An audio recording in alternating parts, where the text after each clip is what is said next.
we are going to do what we were supposed to do on Monday, but couldn't do in the afternoon because of certain reasons. I'm going to hear the evidence of Judge Makhubele.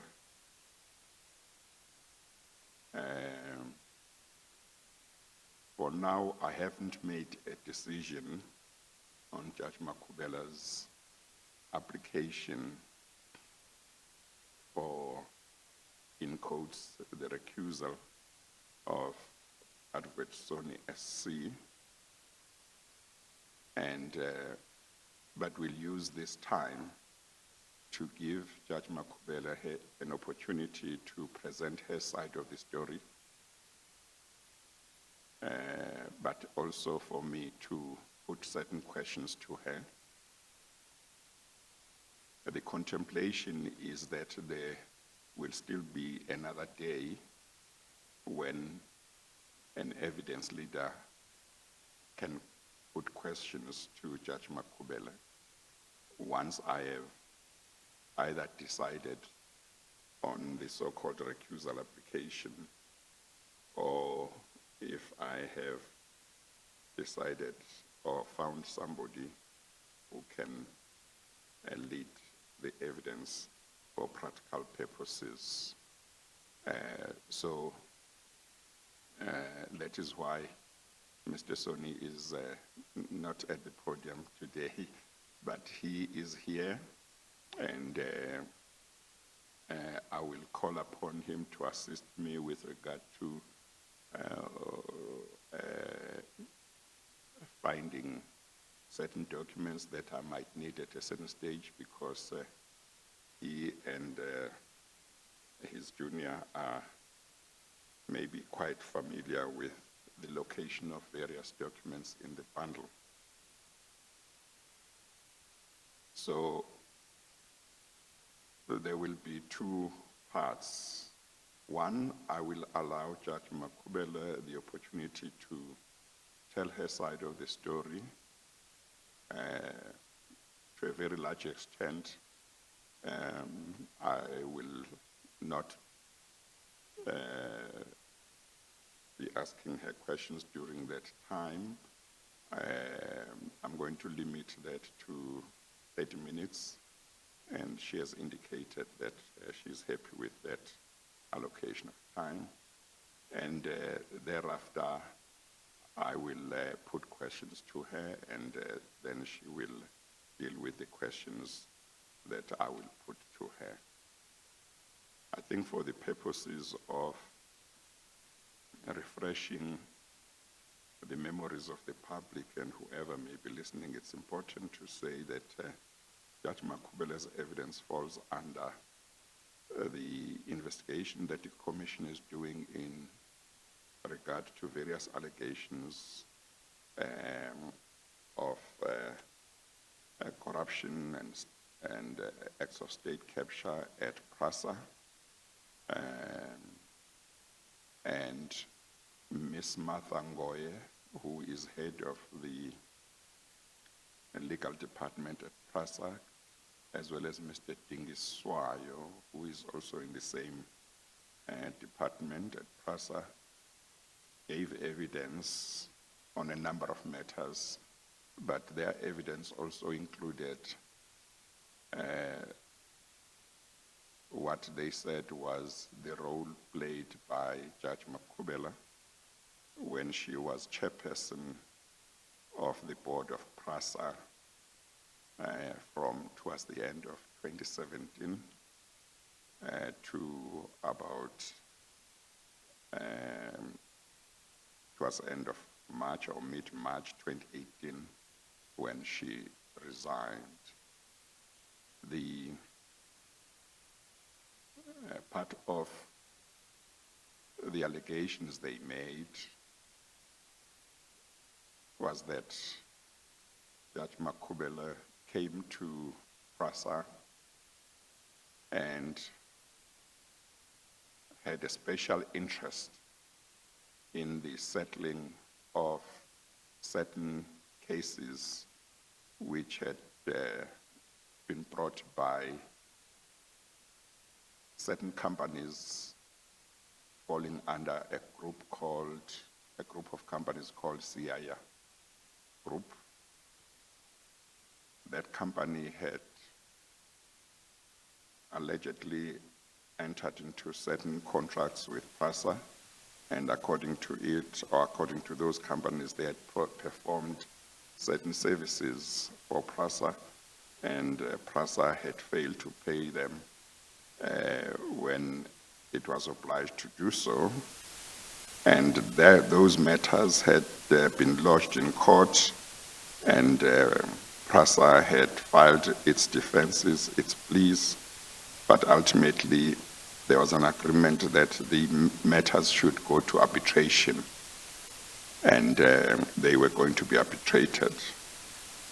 So Ms. Ngoye testified that after Judge Makhubele had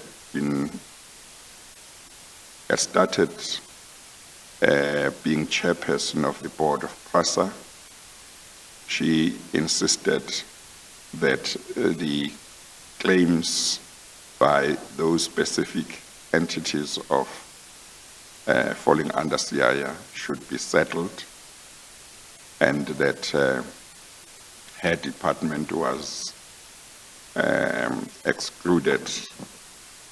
And Mr. Dingiswayo testified that on the 15th of December 2017, he phoned the attorneys who represented PRASA in those arbitration proceedings, Mokhashwa attorneys,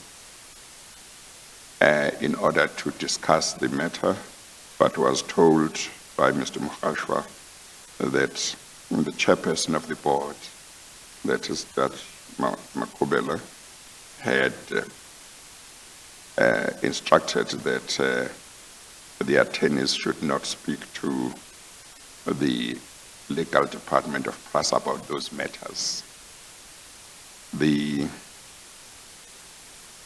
long and short of it is that the matters were settled, and the allegations that the attorneys for CIA Group got information that came from the chairperson of PRASA, Judge Makhubele, that would not be expected to have been sent to the other side. And there was a question of how it had come about that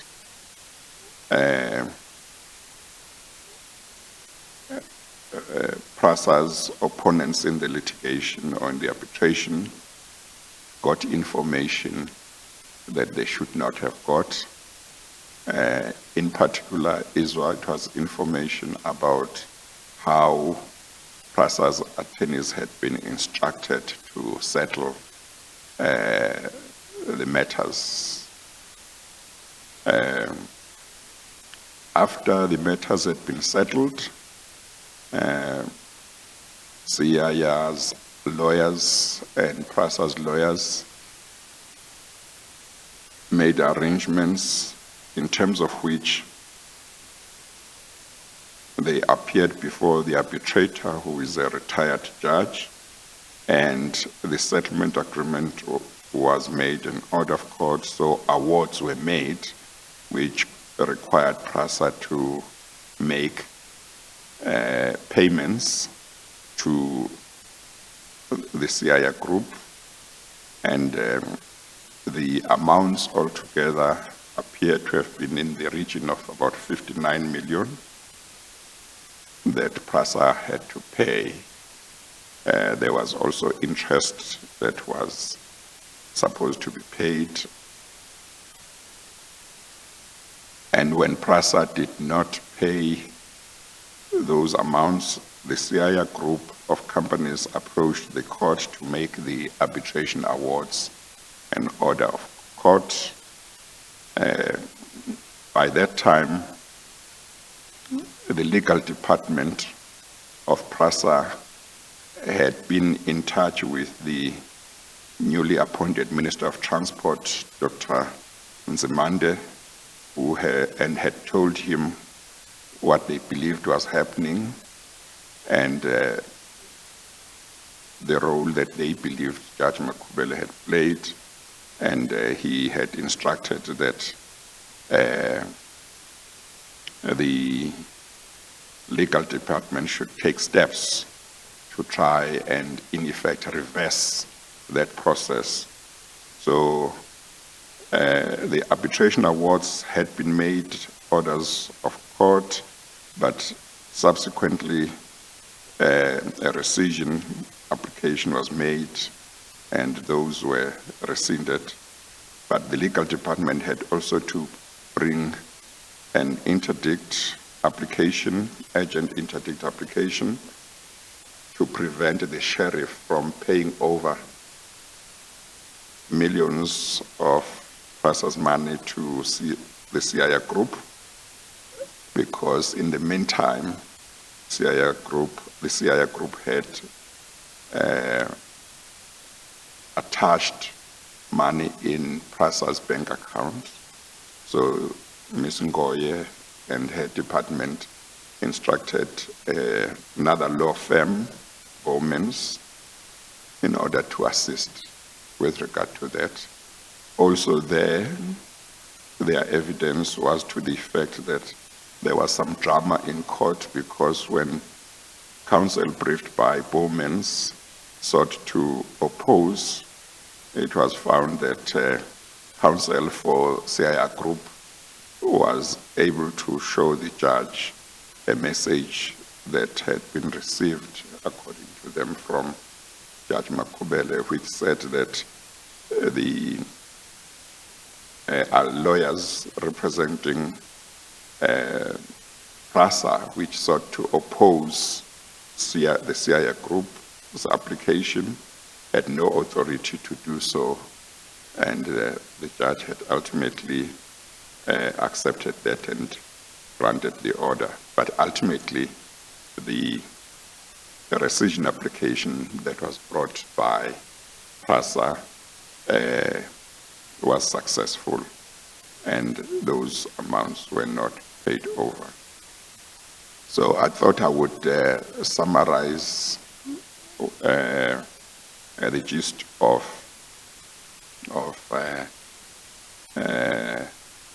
the evidence given by them. There are other details, but just to refresh the memory of the public so that also they can understand this evening's evidence in its proper context. As I said, what I will do after Judge Makhubele has taken the oath, I will give her about 30 minutes to tell her side of the story, and after 30 minutes, I will then ask her questions. Please administer the oath or affirmation.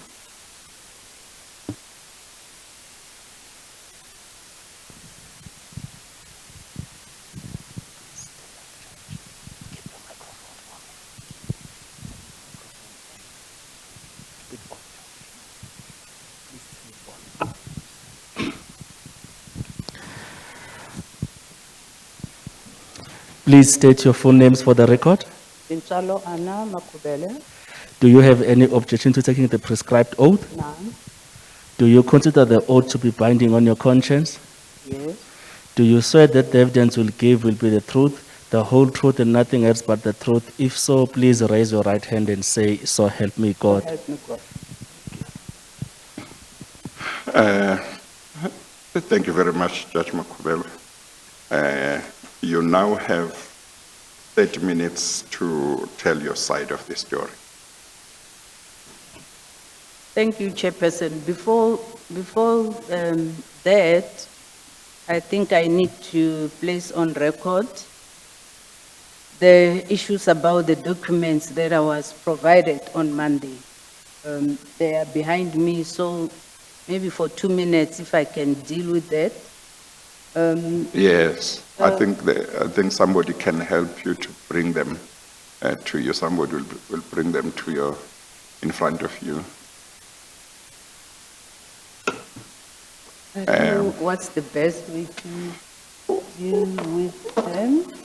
Or But they might what put I them. wanted to say, maybe because they were handed over to me in a hurry, there's a one bundle which, Well, I can tell you that the way to distinguish them, you should look at the spine of each one.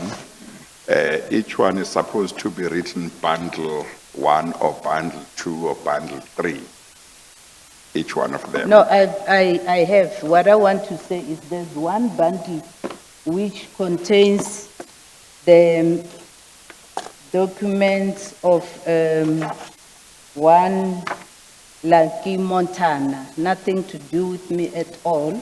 Oh, So I okay. just want to say, Yes. it's a whole file. Yeah, they So can when take you that miss away. documents, you mustn't say, I came and stole Lucky Montana's documents. Maybe Yeah, no, I if think you they must, can be removed from it can be removed from my there. side.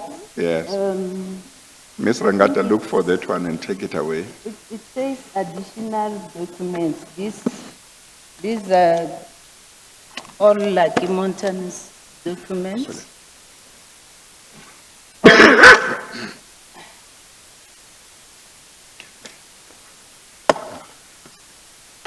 My story, Chair, is in the bundle where I responded to Advocate Bote's affidavit.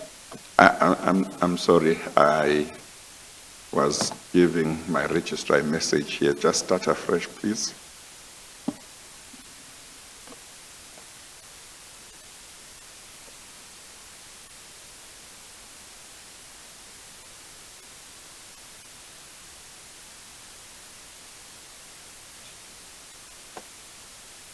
I'm told it's bundle J.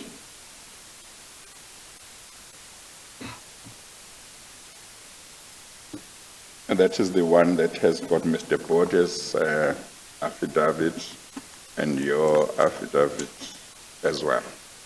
Yes, there's an attachment in my response to Advocate Bote's Yes. affidavit. It's a statement of referral of a complaint to the Pretoria Bar. Yes. I'm not sure if it has been paginated.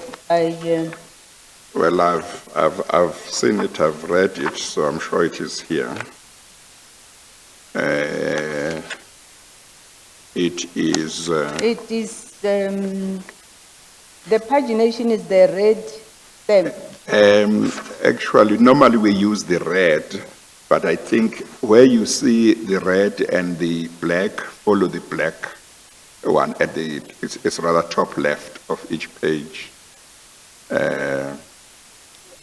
Mr. Soni, that is correct, eh? I think it's, the flag is, there are so many flags, same numbers, but I see. Well, I see. SS19-TAM-46.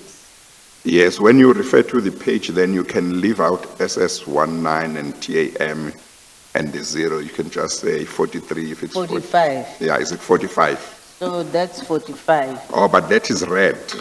Let's try, what is the black number? The black, I don't know whether it's me who marked the BB.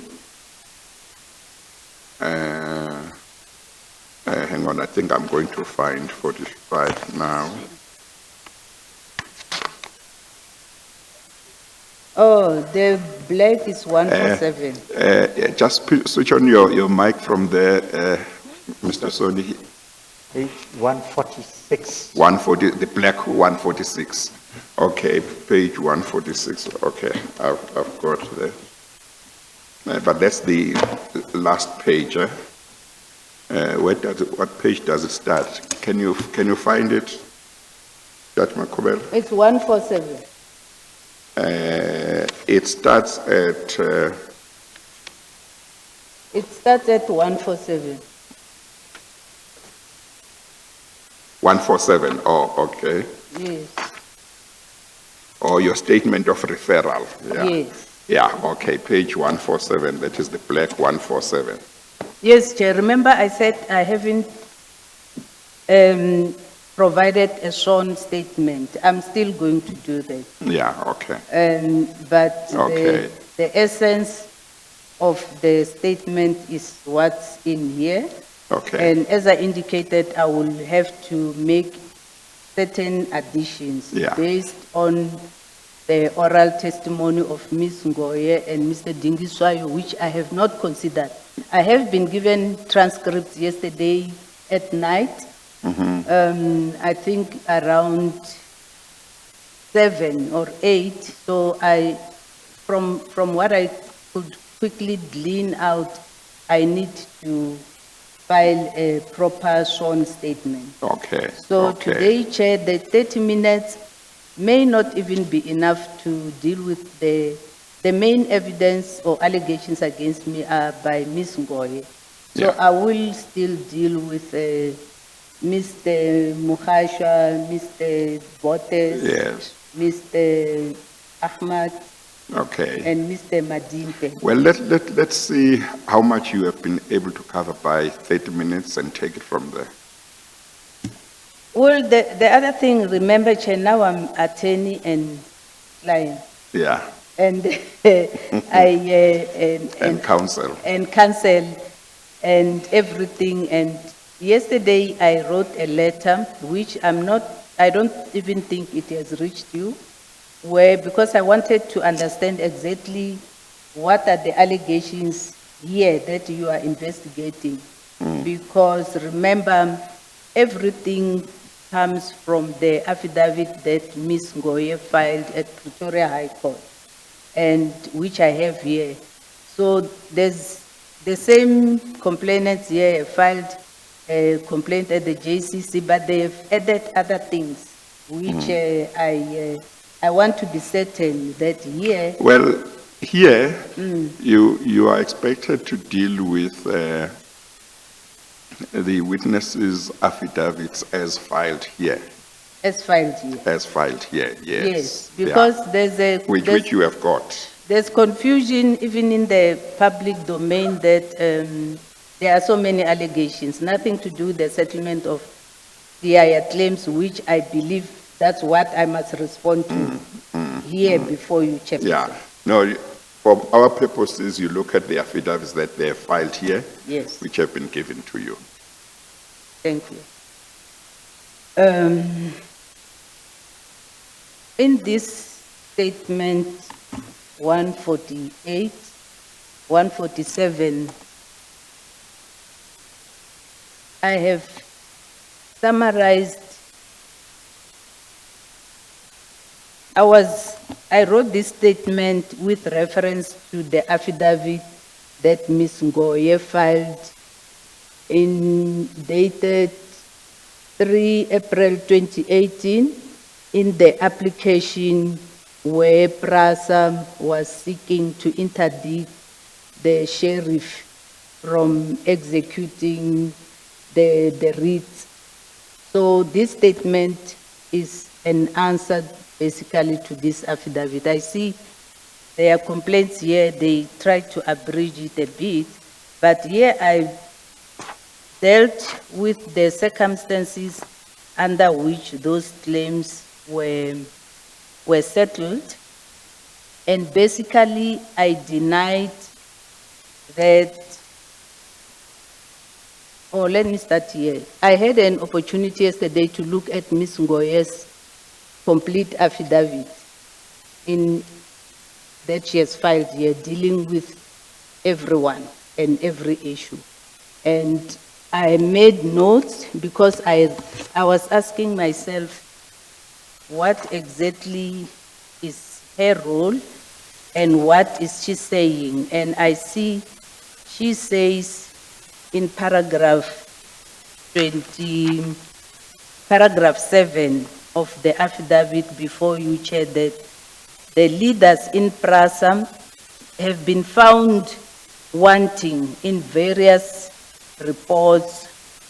She referred to the reports of the Auditor General, Public Protector, National Treasury, and in paragraph 25, talking about CIA matters, she said that it's not her intention to persuade this commission about the merits of PRASA's contentions, but she just wants to show the length, often improper, to which people at PRASA went out to ensure that PRASA pays money that's not due. And one of those people that she describes, I believe it is me, and that's where it starts. So, firstly, I deny that I am one of the people who have been found wanting in any report of the, be it the AG, National Treasury, Public Protector, or any court of law. So I am not one of those people. There's no one who has ever found me guilty or made any findings against me in relation to wrongdoings at PRASA. That's the first statement I am making, Chairperson. And secondly, I deny, because she might have diluted her initial evidence, but the initial evidence in the affidavit before court was that the settlements were done in secrecy. The legal section which she was heading was not consulted, and actually no one was consulted, and that was the basis for her complaint. And most importantly, that the settlement was done in furtherance of what she refers to as a questionable relationship between me and the lawyers who were representing CIA in the liquidation application. So in this, Chairperson, I highlight the circumstances. I will not deal with how I was appointed to the PRASA board, but I will deal with where the circumstances under which the claim were settled, and it starts at paragraph 9 of this statement. That will be your page 151. Yes, okay, that is page 151 of bundle J. Yes, you may continue. Paragraph 9 with its subparagraphs, and there are annexures, Chairperson, which unfortunately I did send the annexures to the legal team, but I see they have not been paginated. Yes, no, but because there is the overall pagination, which is the black numbers at the top.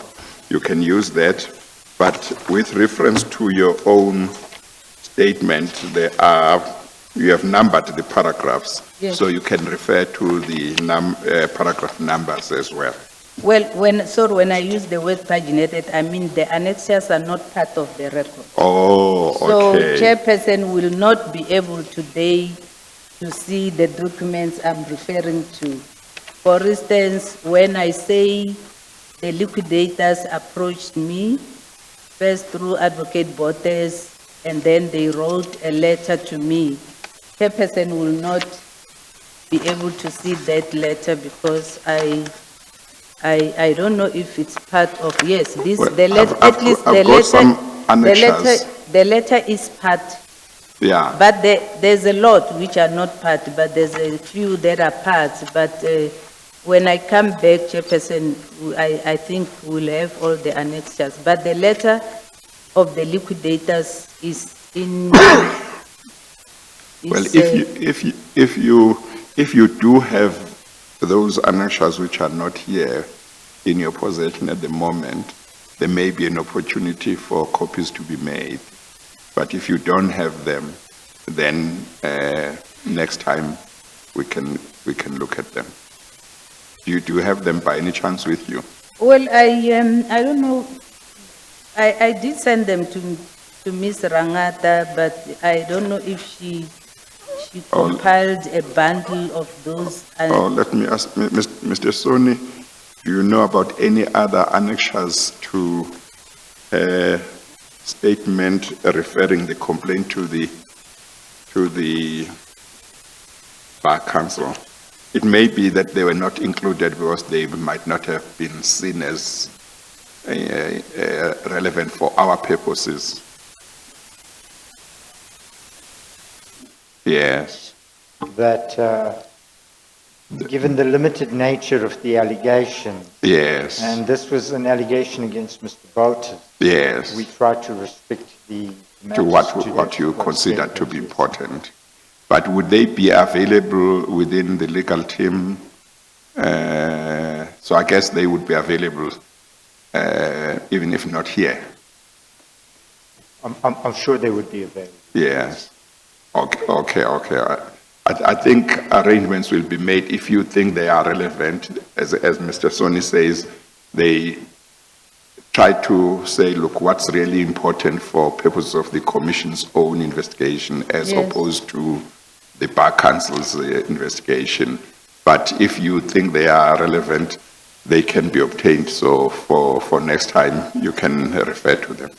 Well, for my purpose, they are relevant because those are internal PRASA documents. Yeah. I see Ms. Ngoye and Mr. Dingiswayo only attached my memorandum, Yeah. but then there are documents that were generated within the board and from the secretariat. Yeah. Relating to what I'm talking about here. For instance, I will need to refer to the delegation of authority, which Chairperson obviously needs to see. And the relevance of that document is that I saw Ms. Ngoye attached a delegation of authority, but my submission is that's not what was given to the board. And I have proof of what was given to the board. So everything that I've sent is relevant, but I will ensure that I compile the bundle myself. Okay, that's fine. And when I give a For sworn next time. statement. Okay. All right. But in the first few paragraphs, I deal with the approaches. And you will remember, Chair, that there was an issue between me, Mr. Botes came here and testified that I called him, and then our phones were subjected to investigations. There's a report from the investigator, it's part of the bundles here. So, Chair, that matter must be settled.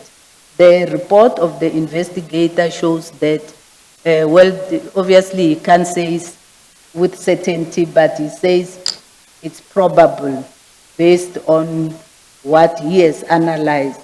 It's probable that Advocate Botes is the one who contacted me first. First. Yes. Okay. Remember, he came here and made a lot of noise that I called him. So that issue, Chair, you will be referred to the relevant report that it's settled. He's the one who called me. Yes, no, he did testify that you called her first.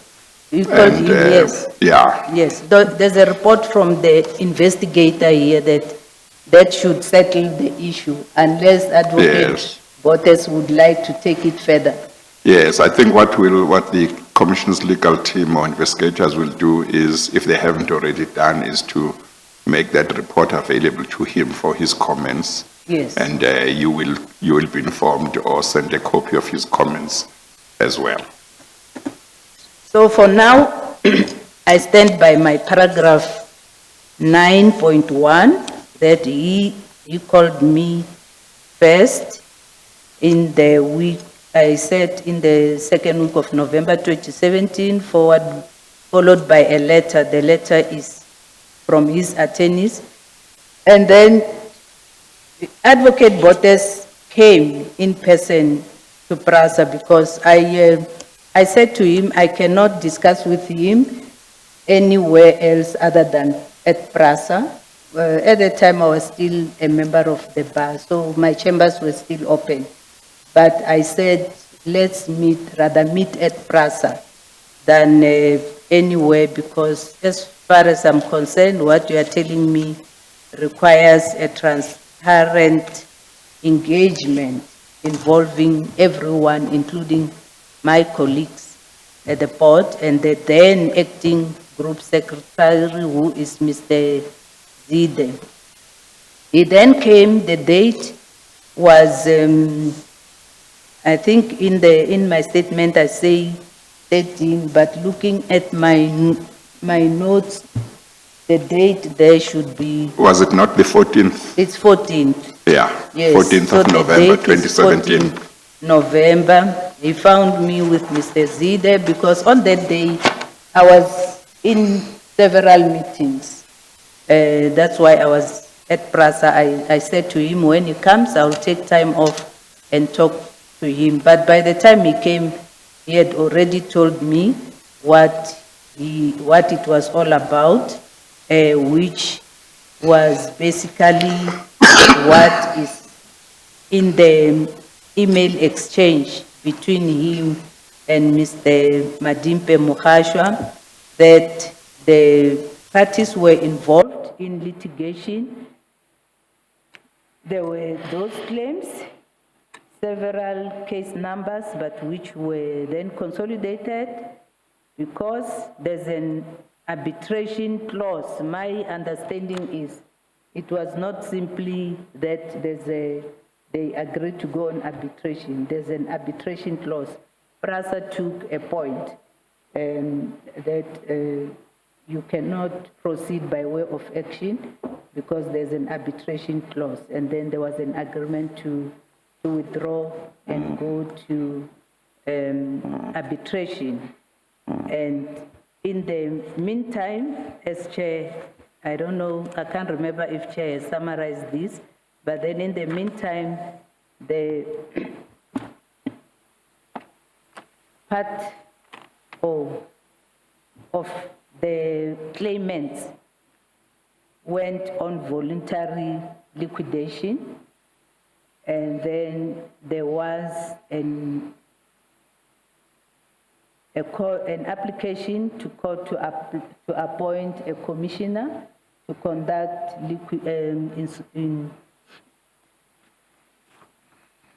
to conduct an inquiry. The inquiry, when I went to PRASA, had already been concluded. There was an interim report of the commissioner. His name is Mr. Kreche. He had issued an interim report. So when Mr. Botes came to PRASA, he came with that interim report and correspondence between him and Mr. Madimpe Mukhashwa. I don't have a lawyer next to me, Chairperson. I wanted to refer you to the report. To the report. Yes, well, Mr. Soni is able to assist. The report of the liquidator. Not liquidator, of the commissioner. Yeah.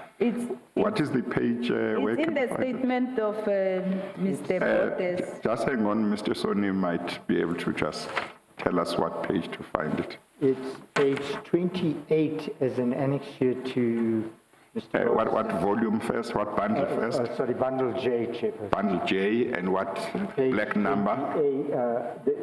It's only red numbers. Oh, okay. Where do we find it? It's Page 28. Yes, I found it. In my bundle, it's J, the black number is J/-065, the red number is 28. Okay. Mr. Son, you said it's page 20, Page 28 on the right-hand side, the red. the red one. Yes. Oh, we need to be consistent if we use the black ones. Or you said there was no black number on the page. On my, but apparently yours has it, and Oh, yeah, just mine I can does just have. explain what happened here. Yeah. The bundles were prepared with Judge Makhubele's complaint put at the top, Oh, and so the pages had to be renumbered because Okay. Mr. Boltis gave evidence first. yes, okay, So no, that's fine. that's why the Yes. number. And then what we did is we took Judge Makhubele's complaint, which he has been referring to, Yes. and we put it as part of her affidavit. Yes, no, that's fine. The Commissioner's interim report is at page 65 in terms of the black numbers. Yes, Judge Makhubele, we are there. Are you there, Chairperson?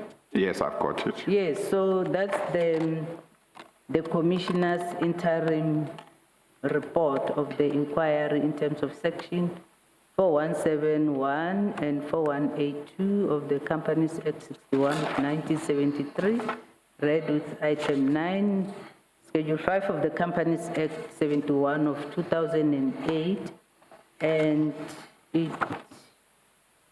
it gives a brief summary of the evidence that he explains in paragraph 1 his appointment and the company resolution, and that he has had an inquiry on 28 and 31 August 2017, and then paragraph 3, who was representing who? Mr. Botes was representing. Well, I think you might wish to just go straight to the real issues you want to draw my attention to. Yes. The other stuff I can read for myself. Yeah. Maybe paragraph, the representation for PRASA is indicated as the head counsel, Mr. Tsatawani, and the instructing attorney was Mr. Madimbe. The witnesses, Chairperson, are in paragraph 4. It's, there are 6 witnesses. The relevance of this paragraph is because I mentioned somewhere that I consulted with these witnesses. And these are the witnesses who were still employed at PRASA. And that will be your Mr. S. Baltic and Mr. Obue, 4.4. And then there are those who had been issued with subpoenas but not yet appeared. I think there are, I will talk about them. Maybe there are 2 or 3, but in this list, the ones that were still at PRASA is Mr. Baltak and the one in 4.4. So I never had any consultation or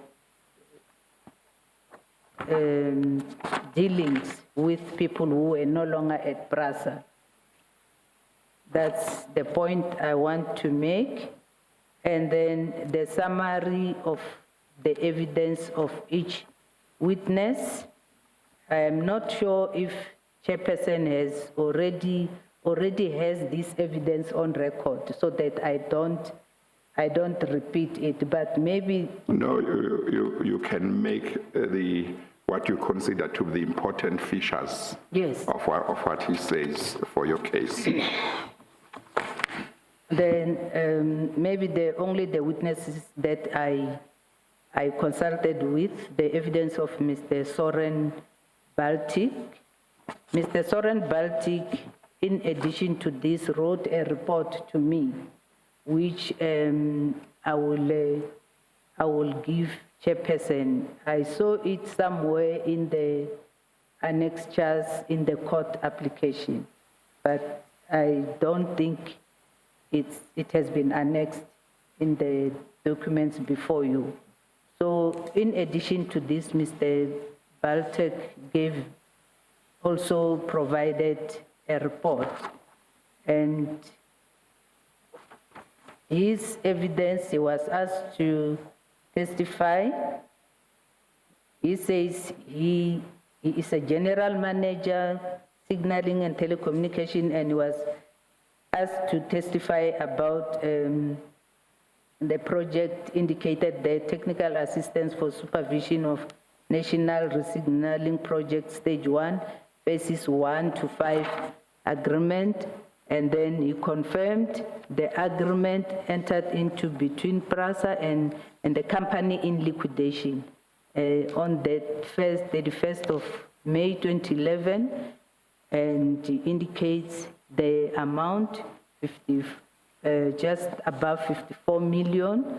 He confirmed he was personally involved and had personal knowledge of the way the contract was implemented and executed. The reason I want this on record, Chair, is because the issues raised are that I said there were concessions by the witnesses. Yes. So that's not me. It's what the report is saying. Yes. And No, I think my understanding is that what has been said is that you said that in terms of the interim report, it is said that they made major concessions. I thought that was what was said, but you can deal with it and respond to it. If you never said, if all you said was, I'm relying on the report because it said they had made major concessions, that's fine. well, when you can use the word measure or concessions, the amount would probably not be really an issue, Chair, because what is being contended is that the witnesses never considered anything. So it's when issues of concession are being made, it's something very strange. But you know, English is not my first language. But when I see the word confirm, and then I also consult with the very same person and ask him, look at this report. They say this is what you told the commissioner. Did you really tell the commissioner what is written here? And the person says, yes, that's what I said. And a person writes even a separate report to you saying, yes, that's what I said. And I'm not talking about an illiterate who, let me not use the word illiterate. I'm not talking about a person who is not literate, who may say, maybe the report was not, I don't know what's written, it's not what I said, but it's a person that actually confirms what's in this report, Chairperson. So I will give you Mr. Soni's separate statement from this,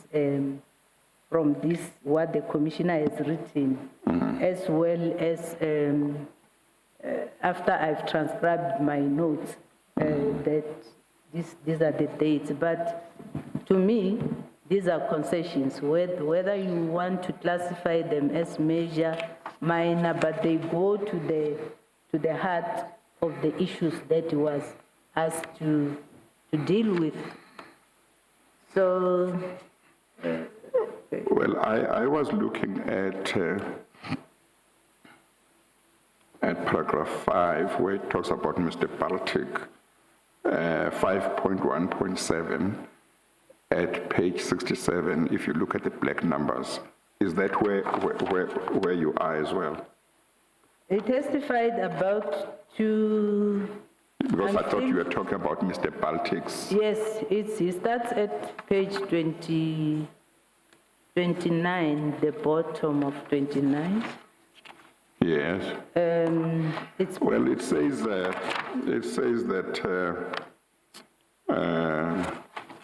5.1.2, Mr. Baltic confirmed that he was familiar with the above agreement, which was entered into and concluded between PRASA and the company in liquidation on the 31st of May 2011, which was for technical assistance. All right, so we come out of that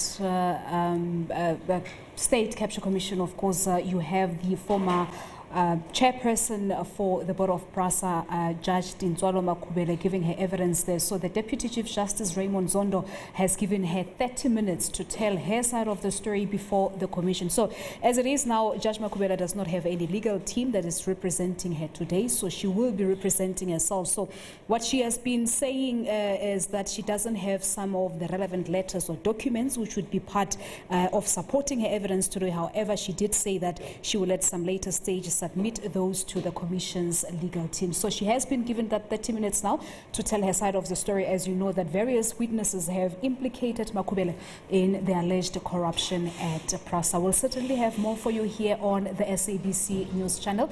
But unfortunately, that's where the SA Today team will leave it for today. We thank you so much for watching. The full view coming up at the top of the hour. From myself, Palesa Chubisi, and the entire team, good night. Salam Hank.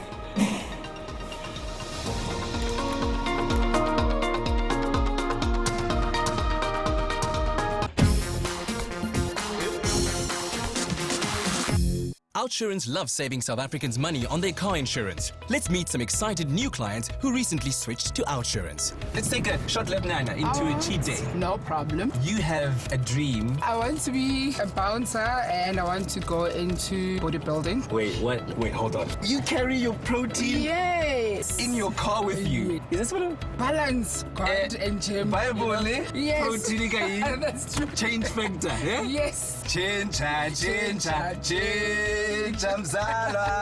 You've got nothing to lose. If Outsurance can't save you money on your car insurance, now ask for 500 Rand. Or a massive 1,500 Rand if you've been with the same insurer and claim free for 3 years. Who did you speak to, Outsurance? It was a guy called Neo. Let's call him. Yo, I know you were so wonderful. Like, honestly speaking, you've got such a warm personality, and I thank you so much. Wow, that's so beautiful, man. And I never thought I'd ever speak to him again. Noah's the kind of guy who'd make you wanna chenchadaidi. Yes. There are so many things you can't change. But luckily, paying too much for your car insurance isn't one of them. SMS SAVE to 34473 or call 08600 60000 and chenchadaidi. If you don't do it, you may regret it. So do it now. There's a silver lining on your windscreen there that is not too flattering. Are you referring to that crack which happened when we were coming back from Plet the one day? You seriously got to change that idea. You know that you can claim for your